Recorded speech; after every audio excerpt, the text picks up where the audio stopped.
ओम नमस्कार।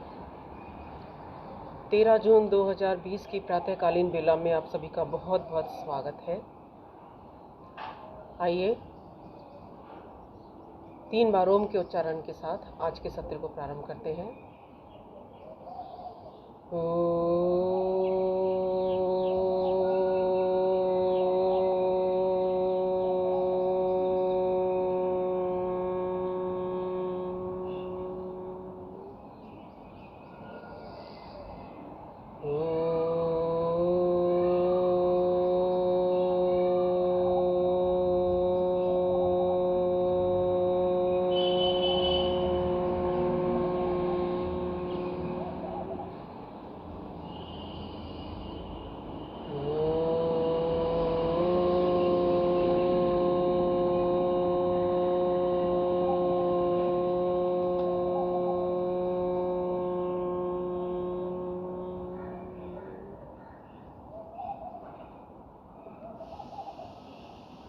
प्रार्थना के मनोभाव के साथ आइए सभी जुड़ते हैं। दोनों हाथ जोड़ेंगे, मेरे साथ उच्चारण कीजिए। ओम संगच्छध्वं संवदध्वं संवो मनांसि जानतां देवाभागं यथा पूर्वे संजानाना उपासते। हम सभी प्रेम से मिलकर चलें, प्रेम से मिलकर बोलें। हम सभी आपस में जुड़े रहें, ज्ञानी बने और अपने पूर्वजों की भांति अपने कर्तव्यों का पालन करें। ओम। आइए कॉमन योग प्रोटोकॉल के अनुसार हमेशा की भांति प्रारंभ करते हैं। खड़े हो जाएंगे, एड़ी पंजे मिला के रखिए।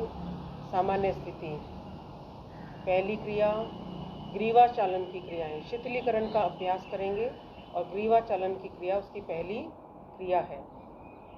दोनों हाथ कमर पर, श्वास को छोड़ते हुए ठोड़ी को कंठकुप से लगाएंगे। श्वास को छोड़ते हुए सिर को ऊपर की ओर लेकर जाएंगे। 1 2 3 4 5 6। ग्रीवा चालन की अगली क्रिया 1 2 3 4 5 6 7 8। तीसरी क्रिया 1 2 3 4 5 6 7 8। ग्रीवा चालन की अंतिम क्रिया ठोड़ी को कंठकुप से लगाएं। श्वास को सामान्य स्थिति में रखते गोलाकार घुमाएं। 5 बार सीधा, 5 बार विपरीत दिशा में।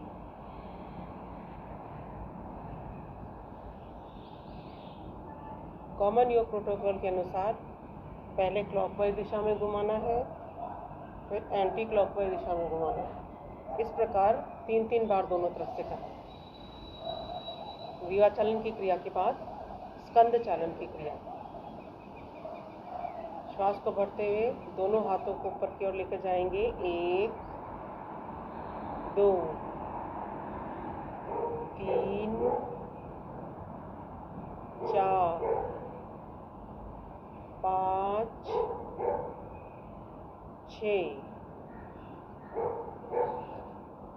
स्कंद चालन की दूसरी क्रिया अंगूठे अंगुली मिला लीजिए, कंधों पे लाएं, कोहनियों मिला लीजिए। श्वास को भरते हुए कोहनियों को ऊपर, श्वास को छोड़ते हुए नीचे। बड़े से बड़ा घेरा बनाएंगे। कंधों की जकड़न को दूर करने के लिए बहुत उपयोगी। 5 बार सीधा करने के बाद 5 बार विपरीत दिशा में।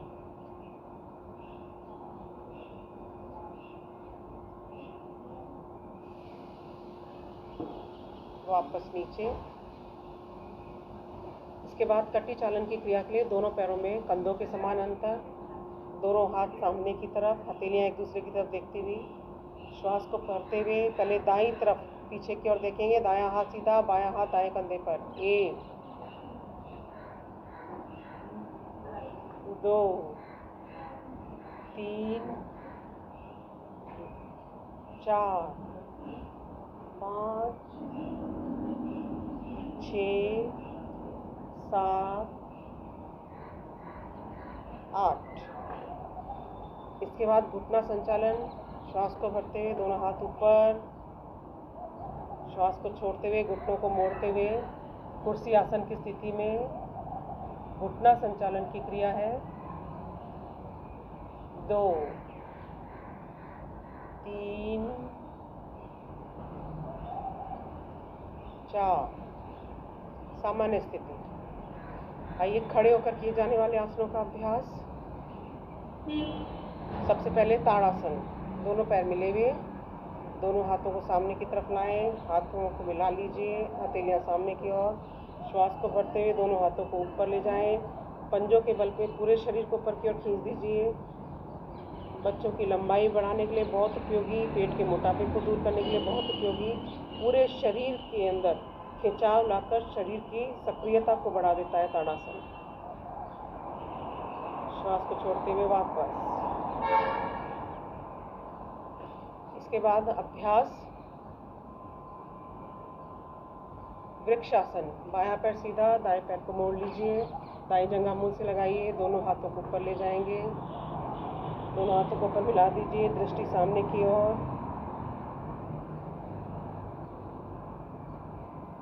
हाथों को धीरे धीरे नीचे की ओर लाएंगे, दूसरे पैर से।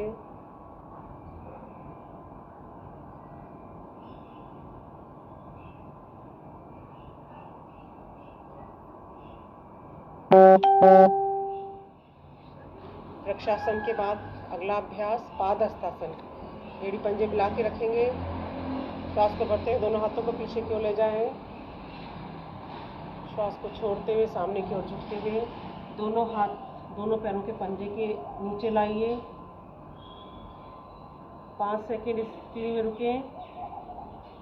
दोनों हाथ दोनों पैरों के दाएं बाएं लाइए, माथा ठुड्डी घुटने से लगाएं। श्वास को भरते हुए वापस।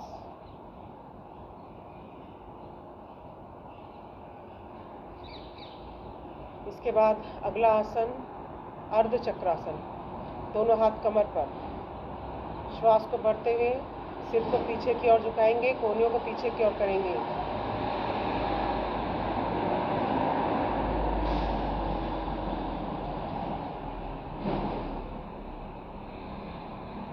सामान्य स्थिति में। और अगला आसन त्रिकोण आसन। दोनों पैरों में 1 से 1.5 फीट का अंतर।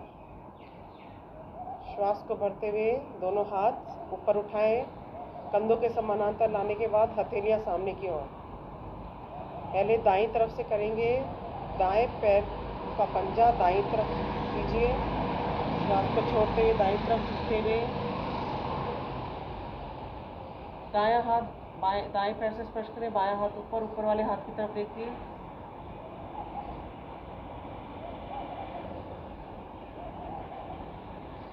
बाईं तरफ से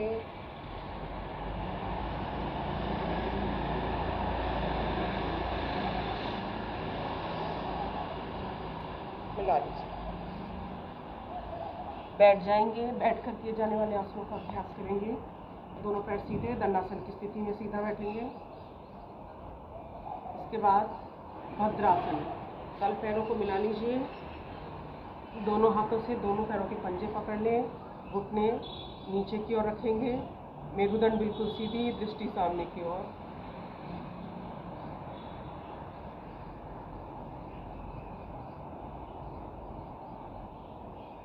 भद्रासन के बाद अगला अभ्यास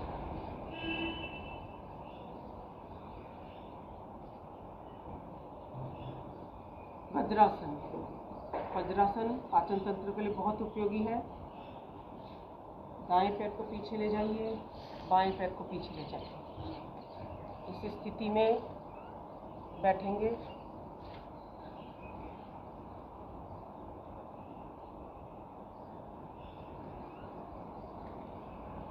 तरह से देख लीजिए। दोनों हाथ घुटनों पर, दृष्टि सामने की ओर। इसके बाद उष्ट्रासन के लिए दोनों घुटनों के बल खड़े हो जाएं। घुटनों में, पैरों में, कंधों के समान अंतर। पहले अर्ध उष्ट्रासन करेंगे। दोनों हाथ नितंब के ऊपर, श्वास को भरते हुए सिर को पीछे की ओर झुकाएंगे, कोहनियां पीछे की ओर करेंगे।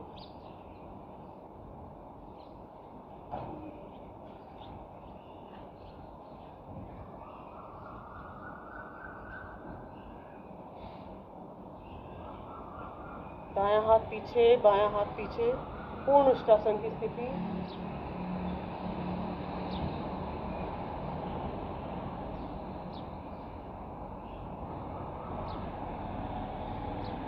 वापस उष्ट्रासन के बाद अगला आसन शशांक आसन। दोनों घुटनों को खोल दीजिए, घुटनों में अंतर करेंगे, दोनों हाथ धरती पर लाके रखेंगे। श्वास को भरते हुए धीरे धीरे दोनों हाथों को सामने की ओर ले जाएं, ठुड्डी को धरती से लगाइए।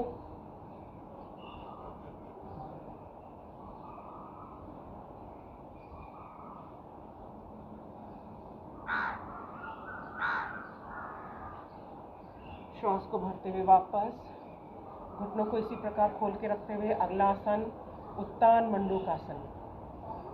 दाएं हाथ को बाएं कंधे पर, बाएं हाथ को दाएं कंधे पर, दृष्टि सामने की ओर। रेस्पिरेटरी सिस्टम को और डाइजेस्टिव सिस्टम को, एक्सक्रीटरी सिस्टम को बहुत ही लाभ मिलता है इस आसन के अभ्यास से।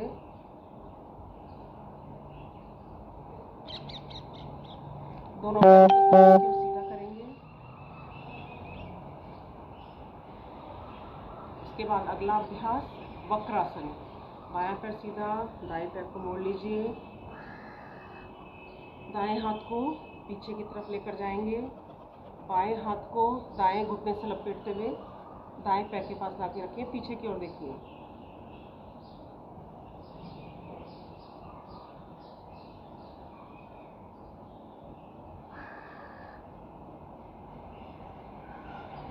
हाथों और पैरों की स्थिति को बदलते हुए दूसरी तरफ से।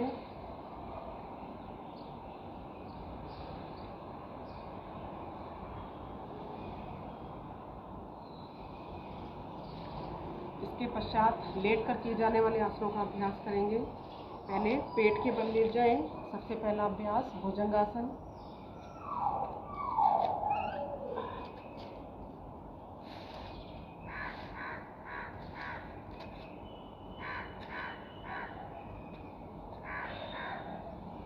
मकरासन की स्थिति में लेट जाएंगे। इसके बाद अगला अभ्यास भुजंगासन। दोनों पैर मिला लीजिए, कोहनियों तक हाथों को धरती से लगाते हुए ऊपर आसमान की ओर देखिए।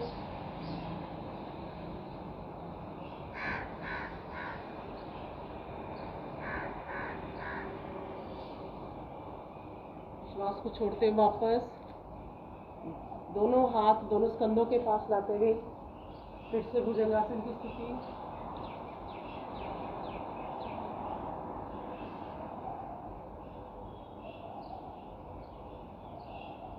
श्वास को छोड़ते हुए वापस। इसके बाद शलभ आसन। दोनों हाथ दोनों जंघाओं के नीचे,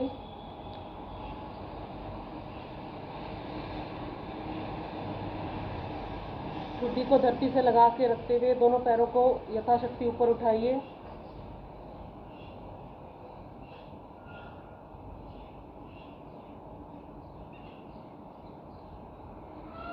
वापस बाएं कर रख लेते हुए पीठ के बल लेट जाएं। अगला आसन सेतुबंध आसन। दोनों घुटनों में अंतर, पैरों में अंतर।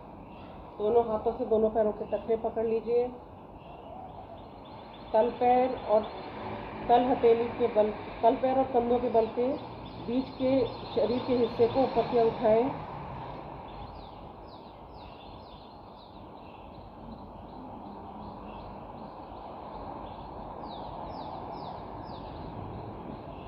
श्वास को छोड़ते हुए वापस। अगला अभ्यास उत्तान पादासन। दोनों पैरों को 30 डिग्री तक ऊपर उठाएं। रुकिए थोड़ा सा, 10 सेकंड रुकिए। श्वास को छोड़ते हुए वापस। इसके बाद अर्ध हलासन।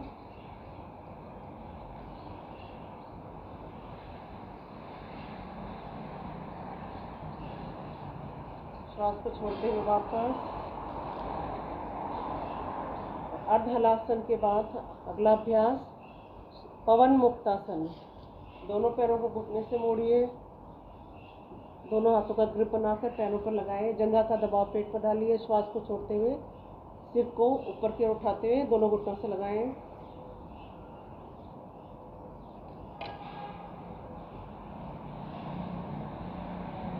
वापस शवासन में विश्राम करेंगे।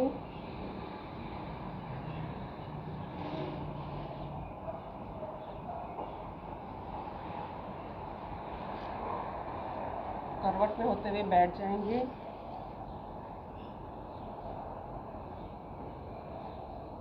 इसके बाद कपालभाति का अभ्यास करेंगे।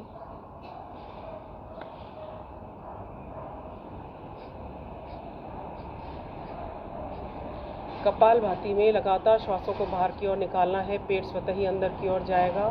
पूरा ध्यान श्वासों को बाहर की ओर निकालने पर रहेगा।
श्वासों के साथ लयबद्ध होते हुए पूरा ध्यान श्वासों को बाहर की ओर छोड़ने पर रहेगा। लगातार जब पेट अंदर की ओर जाता है तो उसका पूरा प्रभाव हमारे मध्य भाग में स्थित अंगों पर पड़ता है। आमाशय, अग्नाशय, लीवर, गुर्दे, आंतें, प्लीहा, प्रोस्टेट, गर्भाशय, इन सभी का मंथन होता है। इन सभी की सक्रियता बढ़ जाती है और इनसे संबंधित रोगों में लाभ मिलता है। इसलिए कपालभाति प्राणायाम लगातार प्रतिदिन कम से कम 10 मिनट तक अभ्यास कीजिए।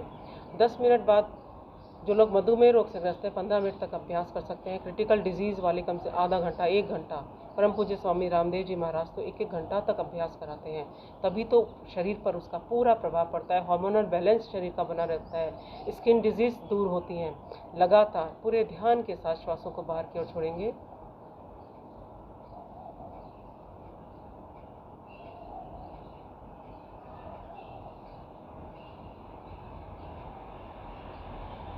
श्वासों को बाहर की ओर निकालते हुए मन में ऐसा भाव, मेरे शरीर के सारे रोग, मेरे शरीर के सारे दोष श्वासों के साथ बाहर की ओर निकल रहे हैं। सारी नेगेटिविटी, सारी नकारात्मक ऊर्जा श्वासों के साथ बाहर की ओर निकाल दीजिए। मन के सारे कुविचार, मन के सारे विचार स्वतः ही बाहर की ओर निकल जाते हैं और मन उदासीनता से दूर हो जाता है। मन प्रकाशमय हो जाता है। सकारात्मकता स्वतः ही भीतर की ओर प्रवेश कर जाती है।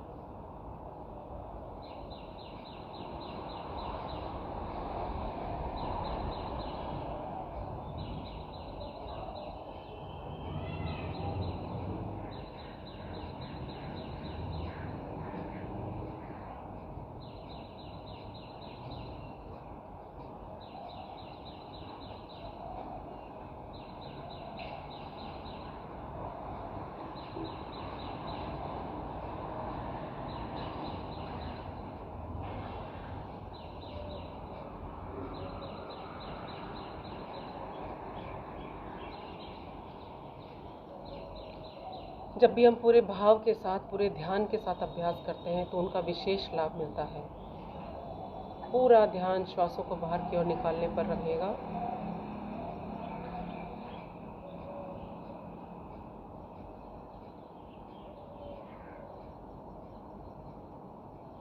हमारे शरीर के मध्य भाग में स्थित जो ऑर्गन्स हैं उनका इंटरनल व्यायाम करने का बहुत ही बड़ा साधन है कपालभाति।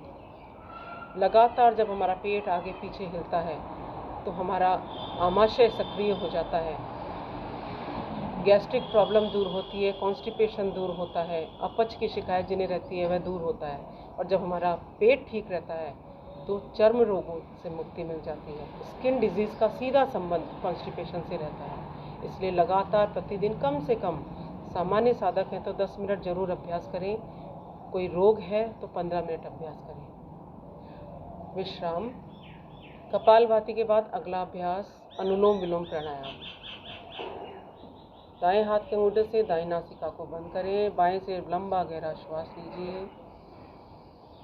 अब दाएं से श्वास को छोड़ दें, दाएं से पुनः श्वास को भरें, बाएं से छोड़ दीजिए। लगातार जितना समय श्वास को बाहर भीतर की ओर लेने में लगाते हैं उतना ही समय या उससे दुगना समय श्वासों को बाहर की ओर छोड़ने में लगाएं, अर्थात तीव्र गति से श्वास को नहीं छोड़ें। लगातार अभ्यास से आपके लंग्स की कैपेसिटी स्वतः ही बढ़ने लगेगी और आपके श्वासों को ग्रहण करने की, श्वासों को बाहर की ओर निकालने की जो अवधि है वह धीरे धीरे धीरे बढ़ने लगेगी। और जब श्वास की अवधि बढ़ने लगेगी तो आपका श्वसन तंत्र, रेस्पिरेटरी सिस्टम स्ट्रॉन्ग होने लगेगा, आपकी बॉडी की इम्यूनिटी बढ़ जाएगी, रेजिस्टेंस पावर बढ़ जाएगी, फिर छोटे मोटे रोग आपको लगातार प्रभावित नहीं कर पाएंगे। आइए लगातार अभ्यास करते हैं।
शरीर की एक एक नस नाड़ियों का शुद्धिकरण हो जाता है अनुलोम विलोम प्राणायाम के अभ्यास से। शीतलता और उष्णता का संतुलन बना रहता है, शरीर का सामान्य तापक्रम मेंटेन रहता है अनुलोम विलोम प्राणायाम के अभ्यास से। पूरा ध्यान श्वासों को भीतर की ओर लेने पर, श्वासों को बाहर की ओर छोड़ने पर।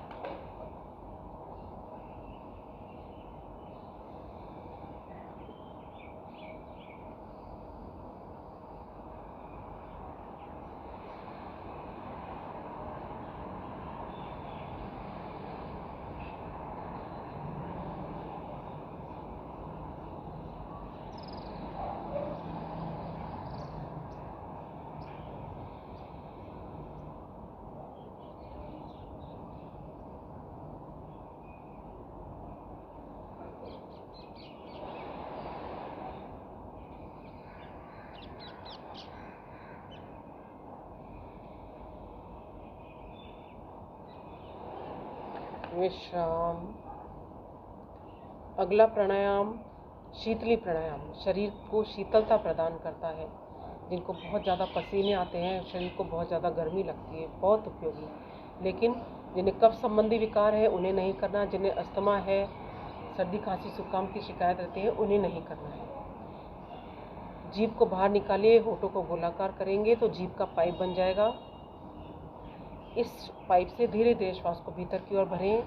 ठुड्डी को कंठकुट से लगा के यथाशक्ति श्वास को रोकिए। चेहरे को सामने की ओर करते हुए श्वास को धीरे धीरे भीतर की ओर बाहर की ओर निकालेंगे।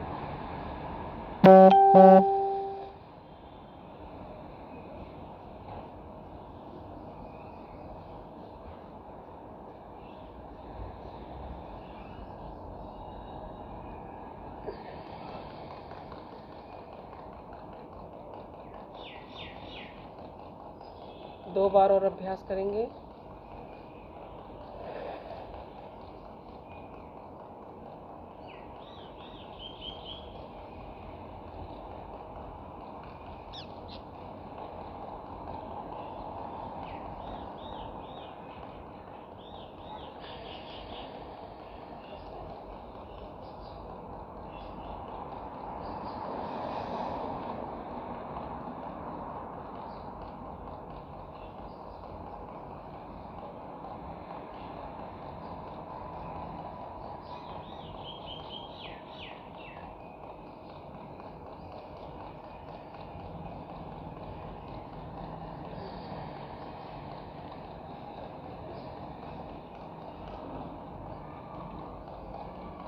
शीतली प्राणायाम के बाद भ्रामरी प्राणायाम का अभ्यास 2 विधि से करेंगे। पहली विधि, बाईं हथेली नाभि पे, दाईं हथेली उसके ऊपर, मुंह को बंद रखते हुए लंबा गहरा श्वास लेंगे। श्वास को बाहर की ओर निकालते हुए ओम का गुंजन इस प्रकार जिस प्रकार भंवरे के गुंजन की आवाज़ आती है। 3 बार अभ्यास करें।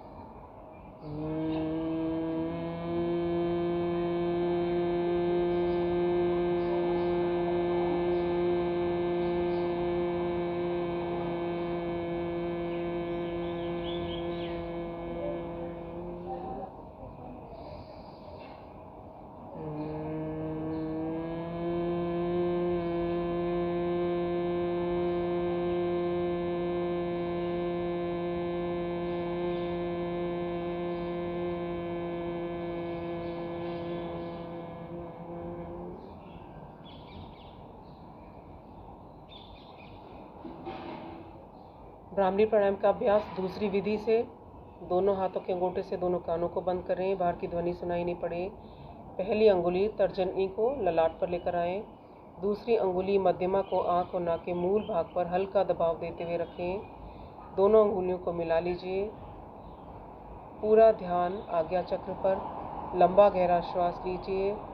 मुंह को बंद रखते हुए श्वास को बाहर की ओर निकालते हुए पुनः ओम ध्वनि के साथ गुंजन करना है।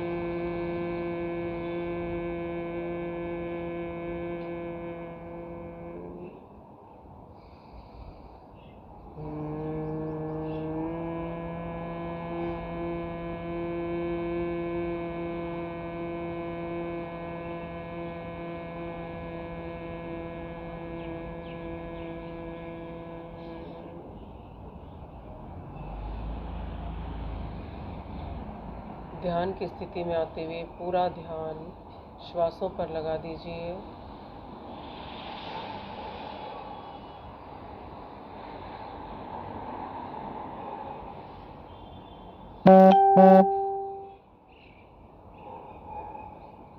अब अपने ध्यान को अपने प्रभु के चरणों में अर्पित करते हुए प्रभु से प्रार्थना करें कि जगत का कल्याण कीजिए, वैश्विक महामारी को दूर कीजिए। हे प्रभु, जिन उद्देश्यों की पूर्ति के लिए मेरा जन्म हुआ है, मुझे शक्ति दें, मुझे ऊर्जा दें कि मैं अपने उन उद्देश्यों को पूरा कर सकूं, मैं जगत के कल्याण के लिए कार्य कर सकूं। मेरे सारे द्वेष, मेरे सारे कुविचार दूर कीजिए। मेरा संपूर्ण जीवन जगत सेवा में लगा रहे, संसार के कल्याण के लिए लगा रहे।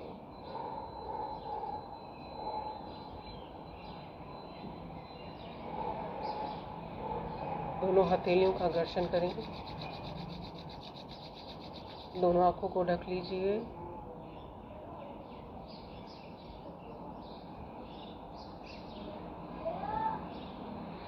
अभ्यास हमने किया आज कॉमन योग प्रोटोकॉल का। 21 जून को छठा अंतर्राष्ट्रीय योग दिवस मनाने जा रहे हैं। पूरा विश्व मनाएगा, लेकिन इस बार सोशल मीडिया के माध्यम से ऑनलाइन जुड़ते हुए अभ्यास करना है और ज़रूर करना है। योग का अर्थ है जोड़ना, और हम जुड़ सकते हैं कैसे भी। मन में भाव हो तो चाहे हम एक दूसरे के सामने नहीं हो तो भी आपस में हमारा मन जुड़ा हुआ रहता है, तो तन स्वतः ही जुड़ जाता है। तो आइए 21 जून को सभी आपस में जुड़ते हुए मीडिया के माध्यम से, फेसबुक के माध्यम से, ट्विटर के माध्यम से, इंस्टाग्राम के माध्यम से जुड़ें और योग का अभ्यास करेंगे। शांति पाठ करेंगे। ओम सर्वे भवन्तु सुखिनः, सर्वे सन्तु निरामयाः, सर्वे भद्राणि पश्यन्तु, मा कश्चित् दुःखभाग् भवेत्। ओम शांति शांति शांति। ओम। आज का दिन आपका मंगलमय बीते, प्रसन्नता के साथ बीते, इसी शुभकामना के साथ ओम प्रणाम, नमस्कार।